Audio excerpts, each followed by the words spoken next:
Everyone, how are you all today? Kind of partly awake, partly not awake. So to William, he's very engrossed in what he's doing there. Old friends, new friends, the team here at ICB. It's great to be back. My name's Matthew Orsborn. It's my second time doing a lecture or a class or some modules for ICB here in Singapore, but it's not my second time in Singapore. And I always love coming here and visiting here. This weekend, I normally live in Taiwan. This weekend in Taiwan, super cold. And here I'm enjoying the Singaporean weather. It's very nice. Let's jump in. As you can see, our topic for today and tomorrow's lecture is knowing the mind, cultivating the mind, Buddhist psychology. How many of you saw the little description of today's lecture? A few of you, maybe not. Okay. I think in the description, and if you see on the board over there, I called this like a Buddhist psychology, like an operating manual for the mind or something like that. So first, we're going to have a little survey. How many of you here have a mind? If you have a mind, please just raise your hand. I'm very serious. It's a very serious question. I'm not. Okay, some of you don't have a mind. And it's interesting to note, those people that didn't raise their hands are playing with their phones. So there might be some correlation here between having a mind or having a phone, but you can't have both. Okay, we can explore that later. Did you all have breakfast today? Some of you are still having breakfast right now. Do you try to eat healthily? Do you try to have a healthy breakfast? Or eat healthily in general? Okay. So what does that mean, to have a healthy breakfast? You look at different food and you think, what's in this? And, is it too much sugar or too much fat or, I don't know, too much salt, too many preservatives, right? Is that the kind of thing you do when you decide what you're going to eat to try to eat healthily, right? Do you do the same for your mind? When you feed your mind, do you go through a similar process? And I don't mean, does this have too much sugar or does this have too much fat or cholesterol? But when your mind consumes things, do you reflect on whether this is healthy for your mind or not so much? I can see a few confused, thoughtful looks on everyone's faces. Okay. How many of you learnt things like, I don't know what they teach you here at school in Singapore, but as a kid, I remember at school, at high school, they'd have some basic classes on nutrition, right? And balanced diet, and you've got to have so many carbohydrates and so many fats and proteins and different vitamins, right? You have similar kind of class here, right? Of course, they keep changing the model, right, of what is healthy. But anyway, did you have a similar class for your mind? Did they teach you at high school, how to feed your mind properly so that it doesn't get sick and becomes healthy? It's kind of strange, isn't it, when you think about it? Because, well, maybe I should first ask, I just asked before, how many of you had a mind? And most of you put your hand up. How many of you have a body? Can you just raise your hand if you got a body? No, okay. You might be some don't want to acknowledge this body as my body or something, I don't know. So it's strange, everyone here has got a body and we gave you a good public, taxpayer-funded education on looking after your body. If you go to the hospital as well, don't know how much it costs to go to the hospital or go to a doctor in Singapore, but a lot of that is publicly funded, right? What about your mind? If your mind gets sick, who pays for that? Is it all publicly funded? Maybe a little bit, but probably a lot of it is actually going to have to be looked after by yourself. It's kind of a strange world we live in. It's a very strange world that we live in. And it kind of reflects how we perceive the world, right? And also how we perceive ourselves. Primarily identify ourselves as our bodies, and therefore looking after the body and making sure the body is very healthy and et cetera, et cetera. Maybe some of you wake up in the morning or you go to work and make sure we look attractive and do a haircut and put on nice clothes, put on makeup, make sure we brush our teeth, right? Make sure that this body is not only healthy, but looks good, presents ourselves. But do we also spend the same amount of time doing that for our minds? Probably not so much. But of course, there's a big difference. There's one big difference, at least. There's lots of differences. One big difference, at least, is that our bodies are things that we can see. Like, I can see you right here, and you can see me. Our minds, though, are a bit different, right? It's kind of a closed-off thing. You can't see my mind. Okay. I know that... Sorry? You can see them. You can see the other person's mind through their eyes. Okay, but the eyes of the body... We're going to talk about this. This is a very good point. We're going to talk about this just in a minute, right? So, but we don't see the mind itself, right? We kind of think, well, I've got a body, you've got a body. Kind of pretty similar, 2 legs, 2 arms, okay? We must be the same species, probably, okay? Comes to a mind, well, I can see my own mind, but I can't see other people's minds. I'm kind of thinking that other people have minds because you kind of seem to behave kind of like how I behave. And I've got a mind, so I'm kind of thinking you've got a mind, but I don't see it. So this might be one reason why we put a lot of attention onto the body, but not on the mind. But if we think about this for a second, which is more important? Your body or your mind? So just think about that, hold that thought for a second. Let's go back to this PowerPoint. Spent some time making a PowerPoint where you have to kind of use it. Makes us look very professional. Have a professional looking PowerPoint. Okay.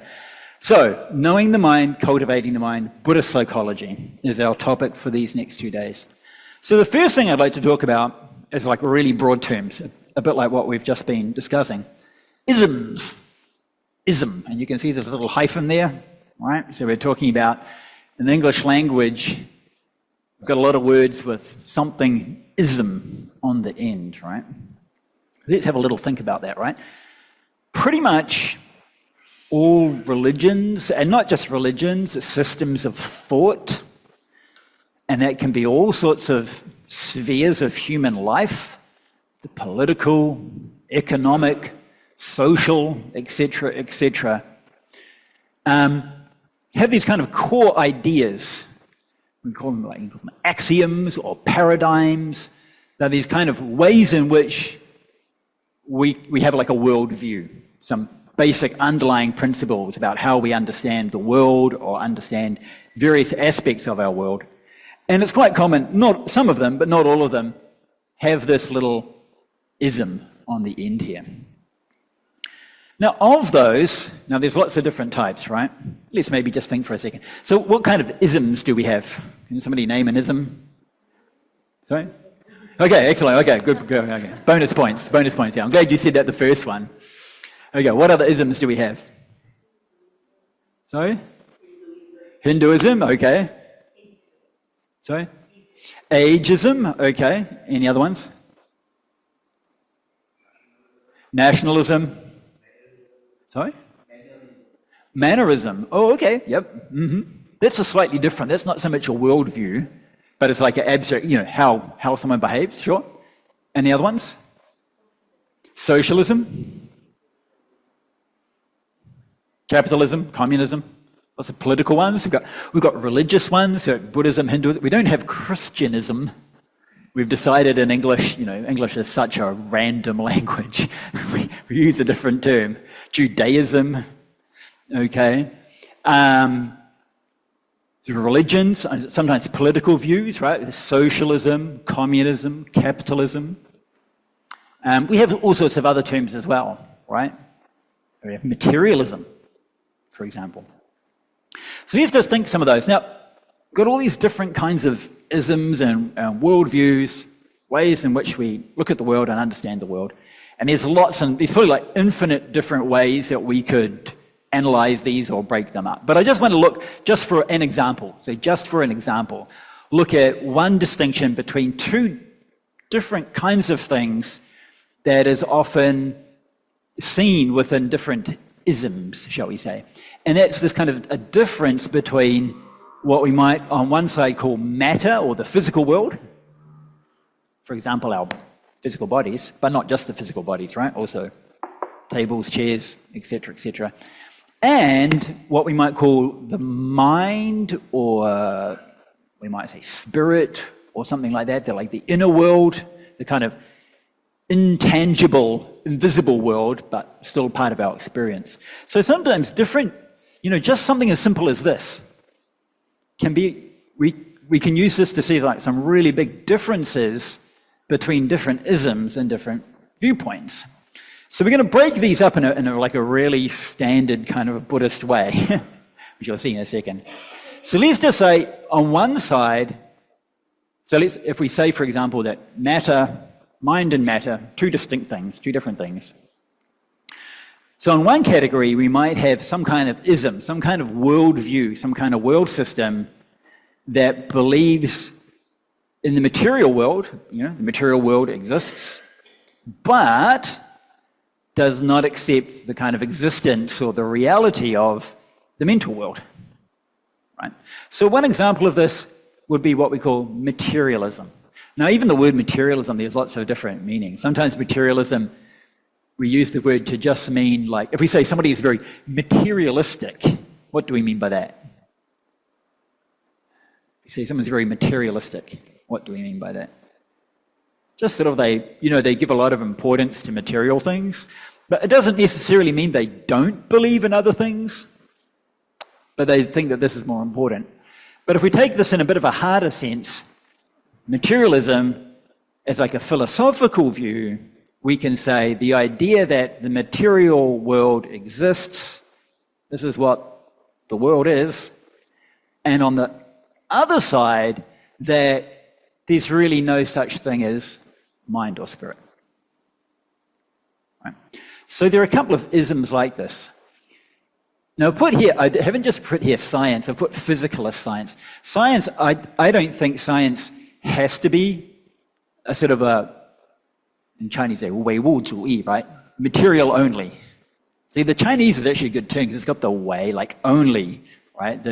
The Chinese word for materialism is only matter, right? Meaning nothing else. I don't think science has to be that, but it's quite common that that is the case, right? And so they might say things like, what about our emotions? What about our thoughts and our feelings? What are they? So, well, they're just products of the material world, right? So why do you have a particular emotion? Well, it's because different hormones or chemicals are like flooding through your body, because your body itself produces these. So we can explain all those things in material terms. That's a pretty common viewpoint. I've just given another example here, communism, which is a political viewpoint, kind of political/social, because the political, of course, deals with human societies, and basically saying, human societies basically function around property relations, right? Who owns things? Certain people own certain things, and that gives them power over other people, and so on and so forth. And of course, we also know if we take communism here in a kind of a classical Marxist sense, a general rejection of the soul or the spirit, right? This whole idea that all these things are really just lies, just made up stories in order for people to control other people in the material world. So this might be one kind of point of view. If we use this distinction between mind and matter, and we say there's only matter, there's really no such thing as mind. It doesn't really exist, it's just matter. Okay. So what's the second example going to be? You can almost guess, right? What about the flip side? Some people think, well, and this tends to be more with what we kind of call maybe some kind of religious view or some kind of religious point of view. The idea actually that the material world doesn't really exist. There is actually really only the spirit or the mind, for example. Has anyone heard any religious teachings like this before? Some of you who might know Buddhism, we just mentioned the Chinese word for materialism is 唯物, right? Only matter. 唯物主义, only matterism. In Mahayana Buddhism, there's a particular tradition which is called Wei Shi. Okay. It's a good thing you answered.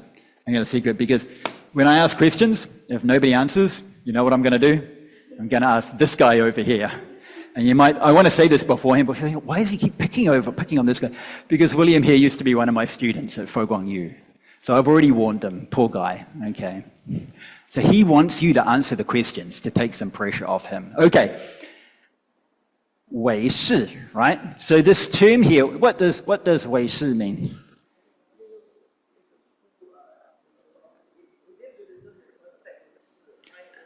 Okay, so it's a school within Buddhism called mind only. Mind only is a common translation. Wei only, shi, right? Mind or consciousness. Consciousness only, mind only is a common translation for this. So, now this is already jumping in very deep here. One of the basic ideas of this particular school of Buddhist thought, particularly as it's found in East Asia, is, ultimately, actually, when you see this table, and you think this table is actually this external material thing, no. What you're actually seeing is a product of your own mind. It's a product of your own mind. It's a very interesting idea. Now, there are also some other traditions as well. Many of the somewhat later Hindu worldview systems, they often talk about the world as an illusion. The whole world is like an illusion. It's just like creation. And in that system, it's created, you can basically say, depending on different sub-schools, either an illusion created by our own minds or it's an illusion created by some kind of god, deity figure. Right? That's on the other side. So we had one side, we had materialism only. There's material world. And if I want to talk about the non-material world, when I say, well, emotions, thoughts, feelings, these types of things, they're actually just products of matter. And on the other side, we've got some traditions that talk about, no, there's actually only kind of the mind or the spirit, right? And what we think of as matter is actually just some projection of the mind or some projection of the spirit. So these are very different viewpoints, right? These are really different ways of looking at the world. If these are the first two, what's the third one going to be? Kind of a bit of a combination, right? That there are material things in the world, the material things. So even though a table and a chair and a bird and a tree are all very different things, but they share something in common, that they're all matter. They're all made of matter, right? So if we were to be physicists, we might argue, sure, it's a plastic chair and a plastic table, mostly made out of hydrocarbons, a lot of carbon, a lot of hydrogen. Let's break that down a bit further. What have we got? We've got a whole bunch of protons, neutrons, electrons, etc., etc. And if we point at the curtains are closed, the tree outside, tree is also a whole bunch of hydrocarbons as well, basically, a bit more nitrogen added to it. We break that down, what do we get? Same thing, right? Physical stuff. But in addition to the matter, we also have something that's very different. It's not matter at all, and that is something that we call mind. And in all these different mental or external phenomena, thoughts, consciousness, emotions, ideas, feelings, they're a different category of things. We cannot reduce those to protons and neutrons. And they all share this commonality of being some kind of non-physical thing, some kind of mind or spirit, depending on what word you want to use here. Anyone want to get? So, matter only, mind and matter. Anyone want to guess what the fourth one's going to be? Okay, neither mind nor matter, all right? So we might have some views like that. Maybe not so common.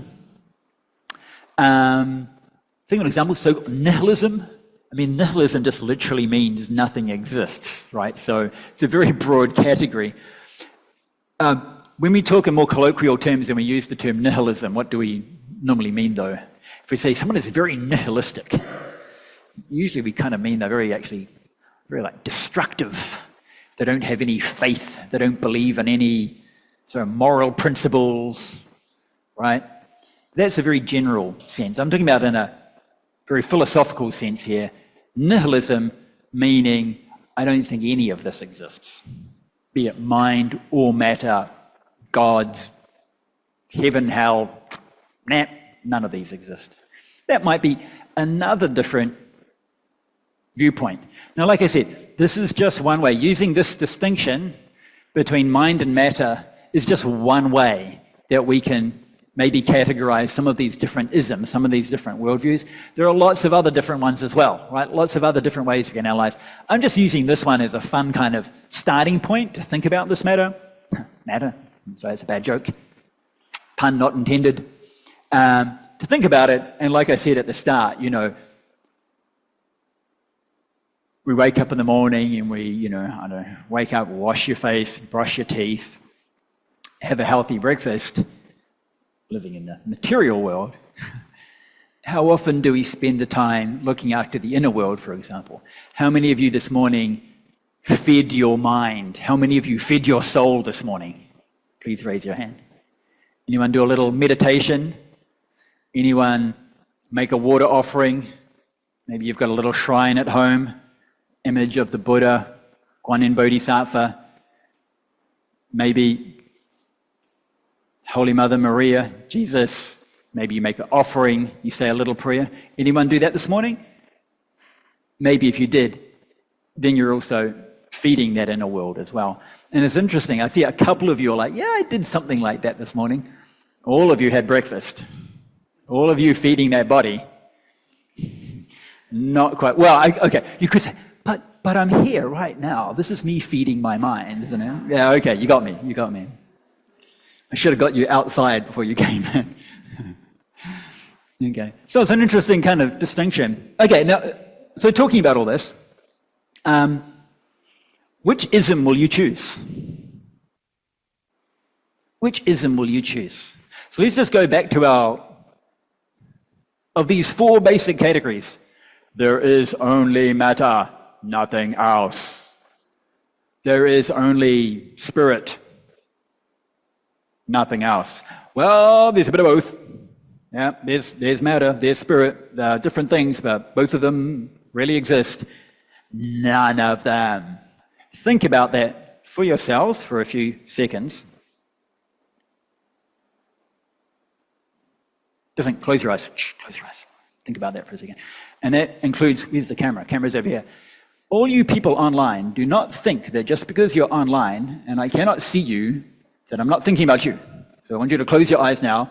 If you're at home thinking that you're going to listen to this class while you do Chinese New Year house cleaning, stop your cleaning, put down the vacuum, and think about this for a second. It's very important. So I just have to scold these people online. You guys have to behave yourselves because I can see your bodies. I cannot see them. So think about that. Close your eyes. Think about this. I'll give you 10 seconds. Which one you want to pick? Okay, ding, ding. I think that's about 10 seconds. Okay, I want you to turn to the person next to you. This isn't going to work very well, is it? Okay, like the three of you. The three of you. You, sir. How about we do it like this? The three of you. And the three of you, and I know, maybe the two of you and the three of you at the back. Talk to the person next to you and tell them which one you picked. And more importantly, okay, so first just say which one you pick. Which way? This guy. You guys should be this way here. You two talk, and you three talk. Just very simply, it's just for a few seconds. You don't need to really move your chairs too much. Just discuss. Sorry, you have to turn in your seat. Okay, have you all said? Have you all told each other which one you pick? Okay, quick show of hands. Okay, quick show of hands. Any nihilists in the audience? Any nihilists in the audience? Please raise your hand. You say, I don't have a hand, I can't raise it, it's not me, don't ask. Okay, any mind and matterists? You're also Buddhist-y, aren't you? Any idealists? Any idealists in the audience? Was that you're towards that? So I'm asking you very like absolute, are you or aren't you? Okay, towards that. Any materialists in the audience? Maybe some of you are and you're like a bit embarrassed because you see what other people put their hand up and you're like a bit afraid to like, I am, but I don't want everyone else to know that I am. Okay. Now just talk to your buddies, in your little team there of 2 or 3 people. Why? Why do you pick that? Why do you have this worldview? Okay, I'm going to give you 2 minutes to discuss. Don't know, you people online, if we do breakout groups, is that going to work? Okay, yeah, okay. Those of you online, think about that. Why do you have the worldview that you have? That's the question. Okay, 2 minutes, 2 minutes.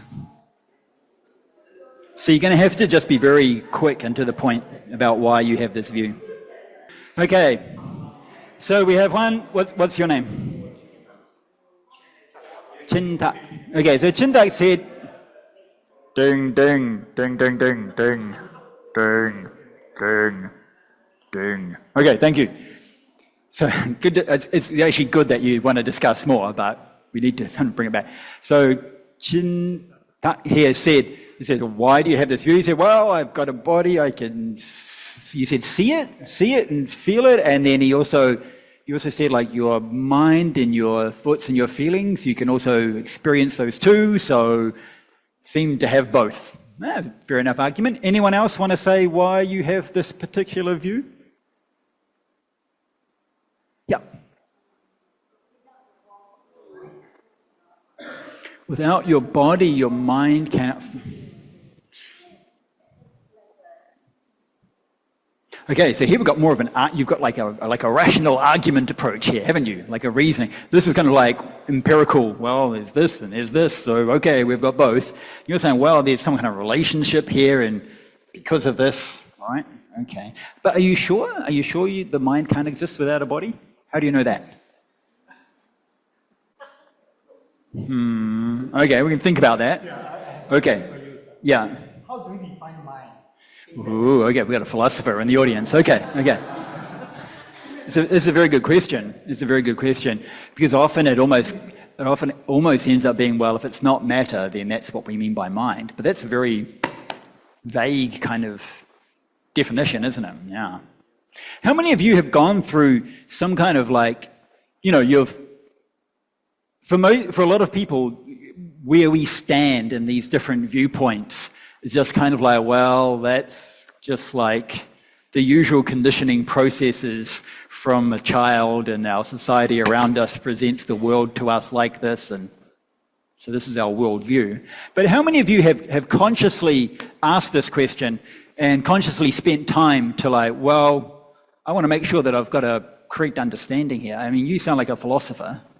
Is this the first time you've asked this question, or is this a question you've been asking for many years? Okay, well, that's very good. Anyone else go through a more systematic... More rigorous. Yeah, has anyone else gone through a conscious, rigorous asking of these kinds of questions to try to find answers? Okay, so what was your process? Just talk to yourself. Okay. on the grounds that okay. Why talk to yourself? Why not talk to someone else? I mean, if you talk to yourself, you're gonna. Every morning I will try to do journaling. Okay. Journaling, that question I ask myself, and then I'll put a question, and if I remember, I'll ask myself. Okay, so yeah, because if we just ask ourselves, we just kind of like we don't necessarily expand our how do you feel today, Matt? Well, I'm pretty good. Well, you seem pretty good. Like, okay, but yeah, if we then take that outside and then we explore it, and okay, that's good. Okay, I think you were nodding your head as well. You're just a very agreeable person. Okay, that's fine. Okay, now the next question is, does it make any difference? Is this like, I mean, because you can kind of say, well, look. If matter exists or it doesn't exist, or if the mind exists or it doesn't exist, It either does or it doesn't. So me thinking about it like this or like that doesn't make any difference. The world is still the world, right? Kind of, there's kind of a good, it sounds reasonable. It's a bit almost like a general principle of science, right? Which sort of says, well, one of the principles of like a scientific experiment is, it doesn't matter what you believe. It doesn't matter whether you believe in gravity or not. If I drop this, we're going to get a little display of this idea of gravity, right? Which is the idea that between different masses there is an attractive force, right? So the force equals G m1 m2 over, you could say, r squared, right? So G is the gravitational constant times mass 1, this tiny little mass. Mass 2 is what? Planet Earth, right? A massive, and then over the square of the distance between the center of this and the center of the Earth, right? That's through this long process of physics, this general principle of gravity that you have. And it says, it doesn't matter if you believe in it or not. You say, no, there's no such thing as gravity. Well, just drop a bowling ball on your foot. So you might think, well, it doesn't matter, right? And sometimes we're kind of taught, well, it doesn't really matter. It doesn't really matter what you believe, the world is like this. But I want to ask you, is that true? Does your worldview about things like matter or mind or spirit have any significance then on how we live our lives? Okay. So let's just think, for example, if you're a materialist and you wake up one morning with I know you feel a headache and pain and you're vomiting, you're going to think there's some kind of problem here, right? Some kind of problem, body is malfunctioning. And because the body is just a material thing, where am I going to look for a solution to this problem? Where am I going to look for a solution to this problem? I'm going to look for a solution in the material world, right? So what kinds of solutions am I talking about here? Yeah, doctor and medicine, right? Medicine is like a physical thing, it's the chemicals in my body, that a very fine-tuned system, right? So these problems with my body, the sickness, is going to be cured through material means. That's where I'm going to look for a solution. Let's say you were on the other side and you were on the idealist category. You believe this entire world, everything that exists in this world, including so-called self, is a manifestation of the higher soul or the higher spirit. Now, if I wake up and I have a headache and pain and I'm vomiting, what kind of place am I going to look for a solution to this? You might say, so what was that? Do we have an answer? What do you think?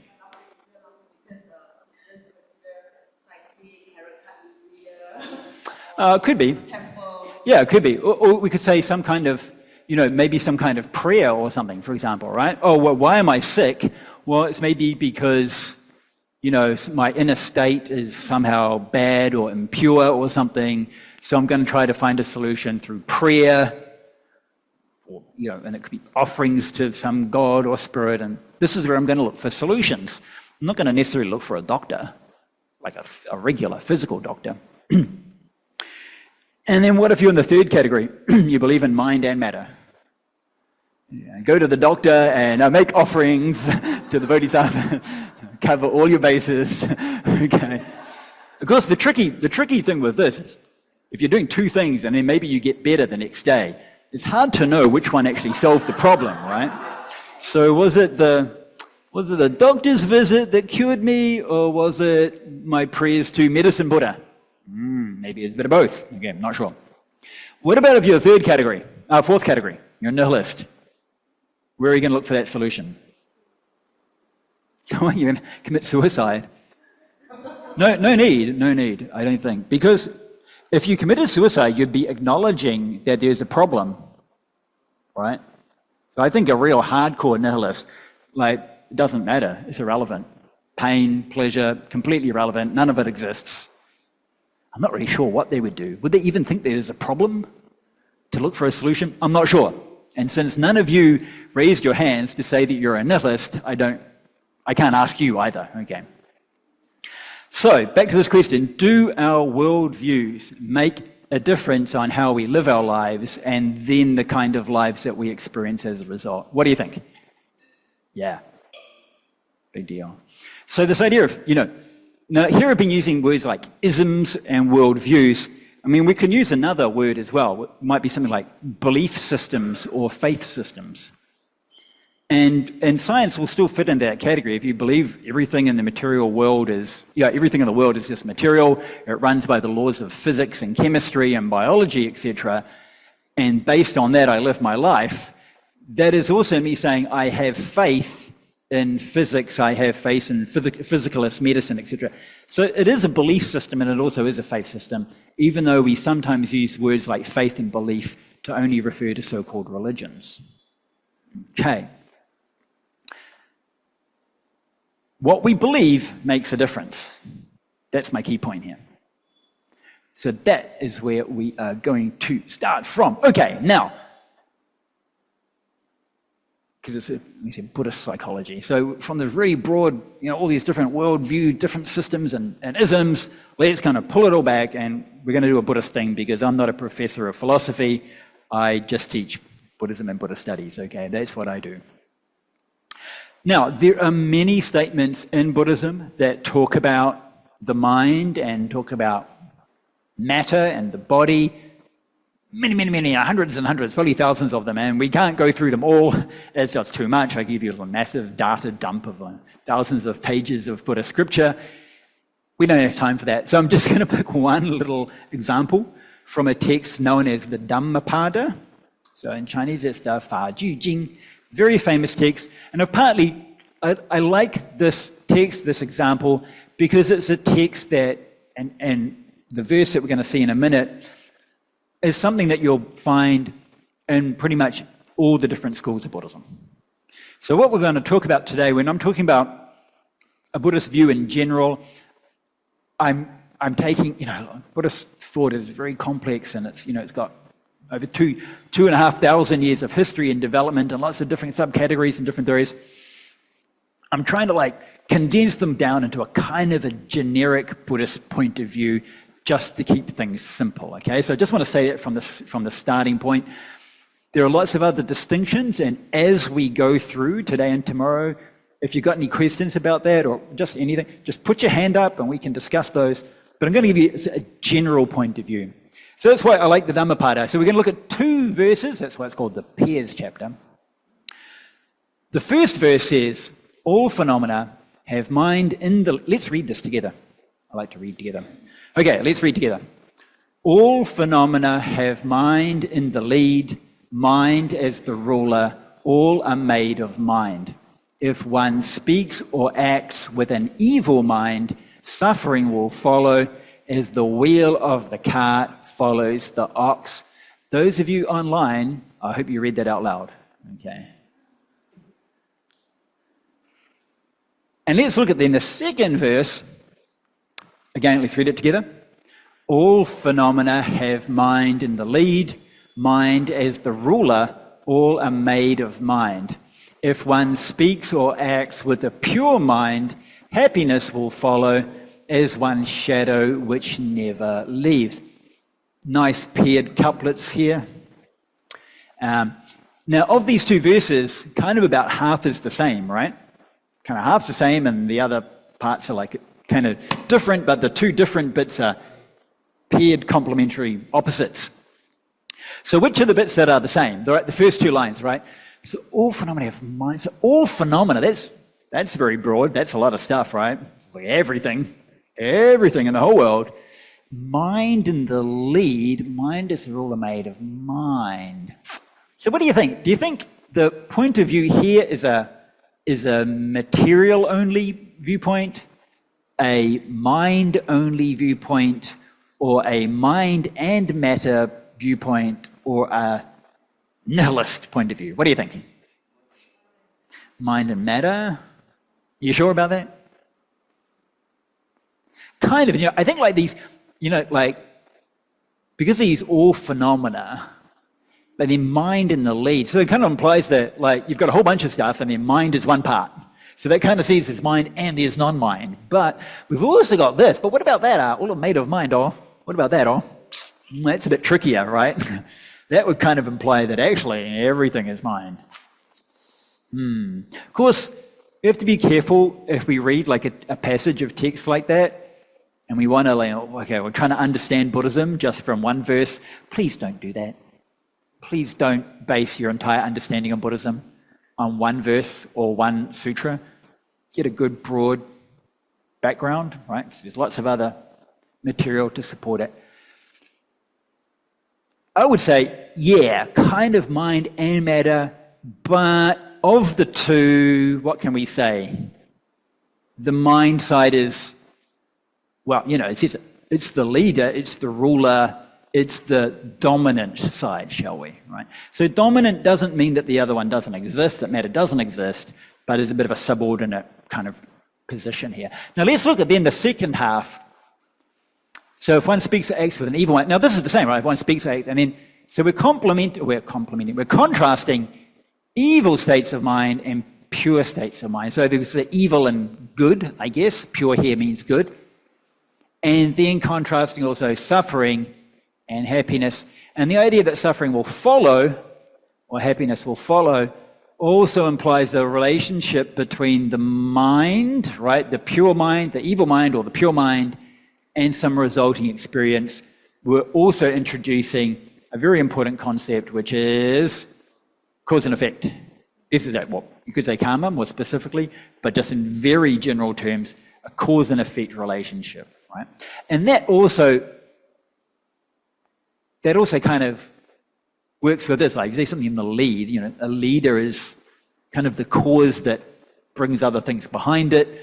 Likewise, the ruler influences or controls or affects other things. And it can also help us to understand the idea of made of mind. So I think when it says made of mind, its meaning is like mind is the cause of them, not necessarily that it's constructed of literally pieces of mind, right? You see what I mean, the difference? Like if I say, this table, it was made by a carpenter. What's the table made out of? A carpenter? No, the table's made out of wood, right? It's not a human carpenter crouching over as a table, okay? So that helps us to unpack this made of mind. Just kind of seems to mean that mind is the cause, not that everything is mind. You see the distinction I'm making here? It helps us to kind of unpack these two. And then for both verses, we get a nice little kind of metaphor, little simile, helps us to kind of visualize that, right? So the wheel of the cart follows the ox. The ox, of course, is in the front, and the cart comes in behind. Now, the ox doesn't cause the cart, but wherever the ox goes, the cart follows, right? And a similar thing here with your shadow. Of course, though, your body, in a way, does cause your shadow, right? It's one of the factors. One little verse, just one little verse, out of many, many, many hundreds or thousands of Buddhist teachings on the mind. But just from this, we can see, first of all, the key role of the mind in Buddhist thought and Buddhist teachings, and not just the importance of mind with relation to matter, but also, as I said, introducing some kind of causal relationship here. Some kind of causal relation. But we do note, it's not that the mind causes matter, not quite that simple, because if this is the cause here, and this is the result, and if this is the cause here, and this is the result, suffering and happiness, are these material things or mental things? These are also actually mental things as well, right? So, okay, we need to look into this a bit further. Okay, so far so good? Like I said, if at any point you've got a question, just put your hand up. So, is Buddhism some kind of psychology? Yeah, it's got a lot to say about psychology. If we just take psychology as, well, let's look at this word psychology. I put it in the heading for the talk. We haven't talked about it. Anyone want to break down this word psychology for us? What's the end part? Logos, right? What does logos mean? biology, psychology. What else do we have? Geology. So what does the ology mean? You say like that kind of, for academic disciplines or systems of thought, kind of the understanding of something or the study of something. Of course, the word logos itself is that's a tricky word. The concept of. What about psyche? What does psyche mean? Surprised no one's like pulling out their phone. Psyche is basically an old Greek word for pretty much like mind or spirit. Pretty much mind or spirit. Okay. Now, I do know I've been using the word mind and spirit both quite a lot, using the word mind a bit more. Just with regard to my use of the word spirit. Now, we do know, of course, in Buddhist thought, with the idea of not self, so the rejection of like an eternal, unchanging soul. So an Atman, so the idea of an Atman. And sometimes we might want to translate that as spirit, but when I'm just using spirit here, I'm not talking about an eternal, unchanging thing.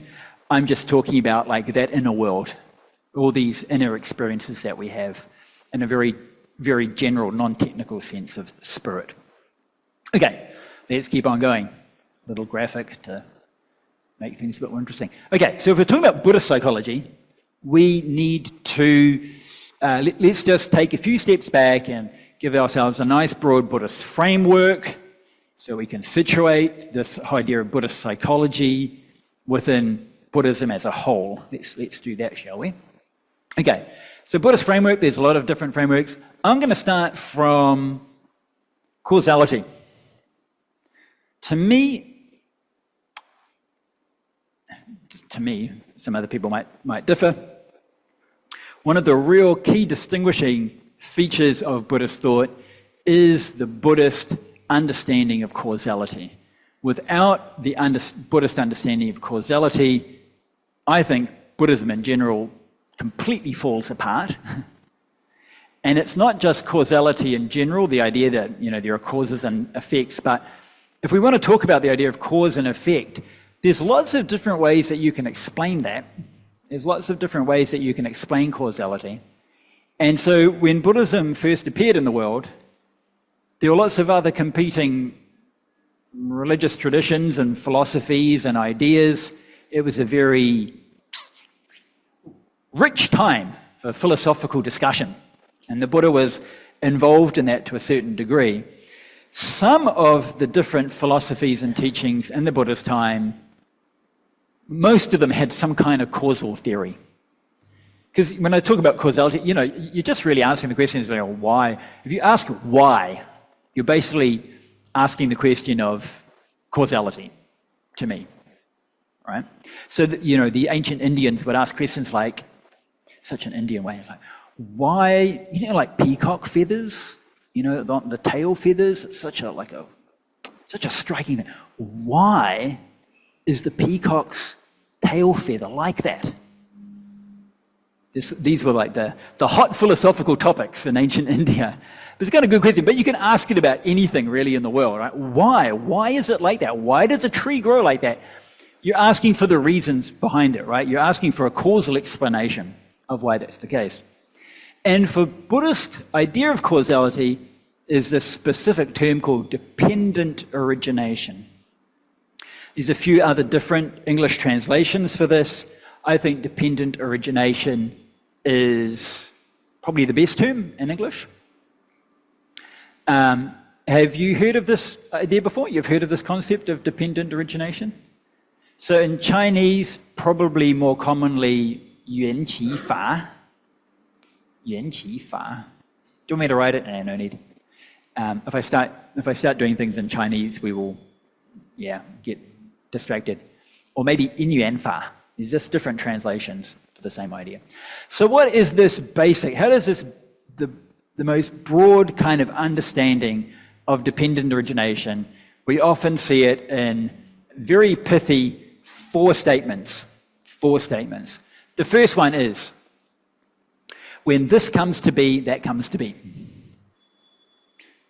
When this exists, that exists. When this ceases to be, that ceases to be. When this does not exist, that does not exist. Right? 此有故必有，此生故必生. Right? Etc. Now let's just look at these four. These are four statements. They've got exactly the same structure, right? All of them, pretty much. How does the structure go? How are you going to describe the commonalities of these four statements? Well, we've all got a when at the start. That's actually implied. If you read the Sanskrit or the Pali, you won't see a word for when, but you get a, what's the grammar? Locative absolute. I know, somebody out there, I always have this fear, somebody out there is going to have far better Sanskrit or Pali than me and point out my mistakes. It's implied. So at a particular occasion, well, it's not always like this, at a particular occasion, and a particular event or incident is occurring, and we've got this and we've got that, right? So a distinction between two different things, and then whatever we have for the this, or comes to be, or exists, or ceases to be, or does not exist, we get the same thing for the that, right? So when we have this, then we get that. That is causality. That is dependent origination, right? And on the flip side, when we don't have this, then what? We don't have that. Okay. No, this is like really abstract terms so far. But we can already see from this idea of origination, right? Means something coming into existence, something appearing, something manifesting. Lots of different words we can use. And we can see it here, like comes to be just means to, originate, right? And of course, this is, okay, we'll get to that in a second. And then the idea of dependency, where does the dependency come in, right? Well, because when we have that, we could always say like if, right? If we have this, then what? Then we have that, right? So there's our dependent relationship. Everything that happens in the world depends on something else in the world. And they're two different things, this and that. Now we have to just kind of slow it down for a second here. We might think, well, does it just mean one thing? One this causes one that? Not so simple. In practice, it's lots of different things. When they exist, then they'll create a range of different results. But we can just set that aside for now. What other things can we see in the structure of these four sentences? Anything else you want to note? We've kind of got two halves here as well, right? The first two is something existing or coming into existence. And then the second half is what? Things like the reverse, right? Ceasing to exist, going out of existence. So the word here is dependent origination. We can also say it implies dependent cessation.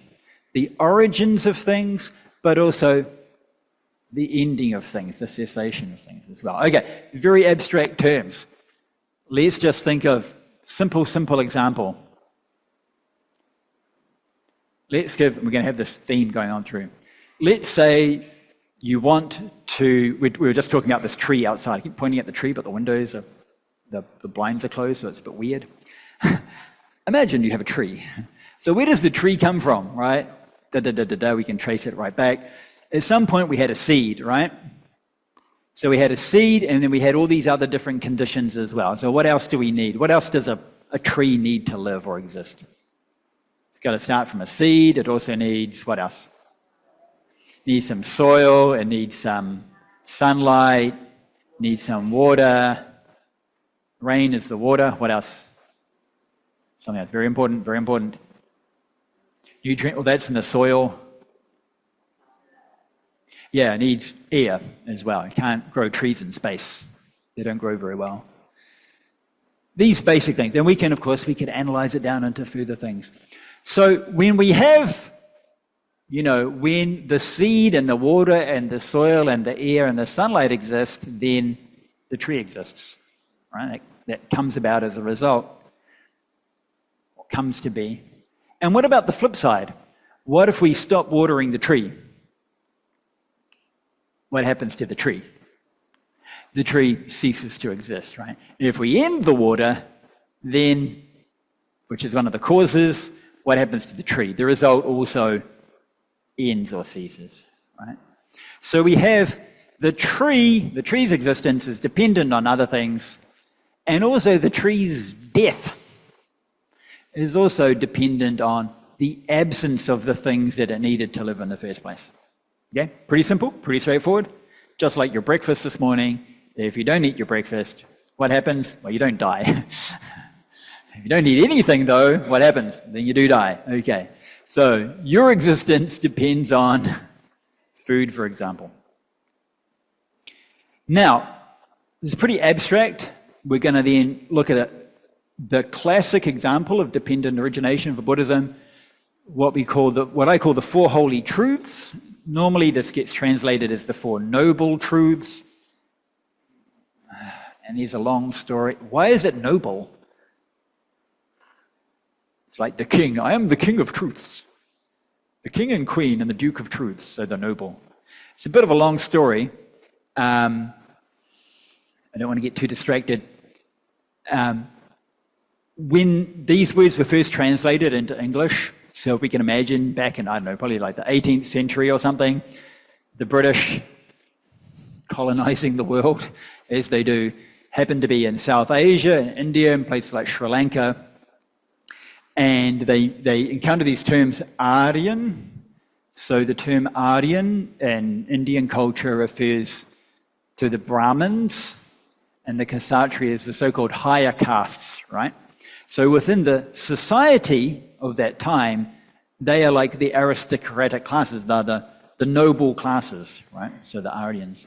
So in society, that word means noble. But for Buddhists, we have a bit of a different meaning of the word Arya.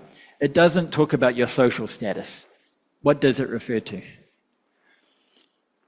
You know the Chinese for the Four Holy Truths? Anyone tell me the Chinese? This is Sheng Di. So what does Sheng mean? Does it mean noble? No. It means wise, really, doesn't it? Or we could say holy, just in the same way that the Bible, the Holy Bible, is translated as Shengjing. The Chinese translators did a much better job than the English translators, and Four Holy Truths is probably a far better term. Anyway, so what are the four? Can somebody tell me the four? What's the first truth?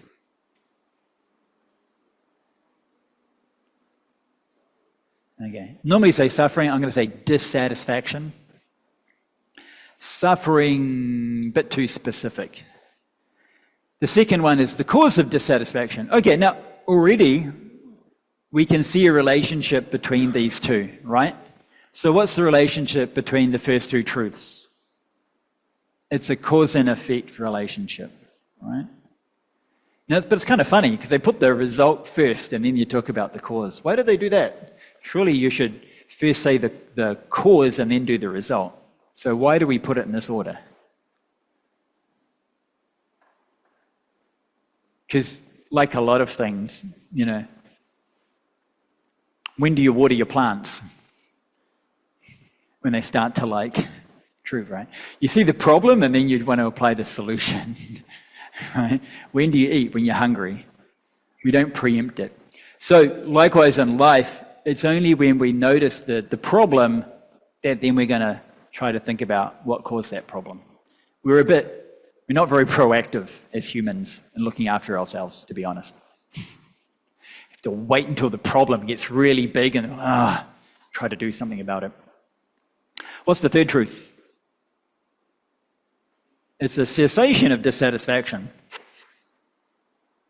So that's talking about dissatisfaction, but saying that the end of it doesn't exist. And this third truth is basically referring to nirvana, right? Liberation, freedom. And the last truth is, what's the last truth? The path, right? The path. So technically it's the path to the cessation of dissatisfaction. So it's pretty obvious from the first two that we've got like a cause and effect relationship here. Now what you'll often hear though, people often talk about these two as a cause and effect relationship as well. If you practice the path, that is the cause of what? You becoming liberated. Right? It kind of makes sense, right? I practice the path, and the end result is I become liberated. So in some ways we say, well, it's a cause and effect relationship. It is. And then we start to think, well, so we've got a cause and effect relationship here, and this is samsara. This is the causal process of our problems, basically. And then this is another causal process here. And I'm going to say, not quite. It's not another causal process. This is the causal process of when this comes to be. So what's this referring to here? When we have afflictions, then we get what? Suffering. Right? This is suffering, basically. This is, what is the second truth, basically? It's afflictions. Our mental problems, our bad karma, basically. Our greed and desire and anger and jealousy and all the things that we do based on that. Every snarky little text message we ever sent. Okay. All in here. So when we have all this bad behavior, then suffering comes to be. Suffering exists for us. And over here, it's not that then we do something else, so I sent a snarky text message to someone. So now I'm going to send them a nice text message, problem solved. No, not so simple, right? This isn't a separate thing. This is the end of snarky text messages and the end of suffering, right? So this is like the same causal process, but the destruction of that causal process. The path is primarily there to destroy the problems. So when our afflictions cease to be, then our dissatisfaction ceases to be. When our afflictions do not exist, our suffering does not exist. Yeah? So the four truths aren't two different sets of cause and effect. It's one set of cause and effect, and the creation, when we have the cause, we get the bad result, and when we get rid of the cause, then we get rid of the result. We're still talking about the same things. We're not talking about worldly things and holy spiritual things. It's the same basic stuff that we're talking about. Okay, so far so good? I know this is pretty abstract, big, broad Buddhist framework for doing stuff. So far so good. Oh, and so when we're talking about this idea of dependent origination, we often think of, I know there's a tiny picture, let's get a bigger version of that. Anyone seen one of these before? Anyone know what this is called? Yeah. So it usually gets called the wheel of life, the 12 links of dependent origination. So this idea of the 12 links of dependent origination is just like the classic example of dependent origination. It's just one form, okay? It's just one way of describing that process. If you actually look in the scriptures, it's not just these 12 links. Some texts use 12, some use more, some use less. You can break it down finer or less fine. That's not really the point, right? Don't get hung up on that. The main thing is that describing this process. And so, of course, these are in the Tibetan tradition, but I really like these. These are really cool. And so we get this idea. The 12 links are these ones around the outside here. And each step leads to the next step, leads to the next step, leads to the next step. And whoop, oh, we're back to the start again, right? Samsara goes around in a circle, right? It's why this term samsara, cyclic existence. Here we go again. Had the problem, fell into the problem, react by creating the same problem again. Oh, here we go, same cycle. And also in the pictures, we have this layer here that talks about so the outside ones are the basic step-by-step process of life. And what we're looking at today, we're going to really see this process, but I'm not using the 12 links format. Going to kind of zero in and look at it in really fine detail. And then if we also zoom in the middle bit, these are the 6 different types of rebirth for living beings, right?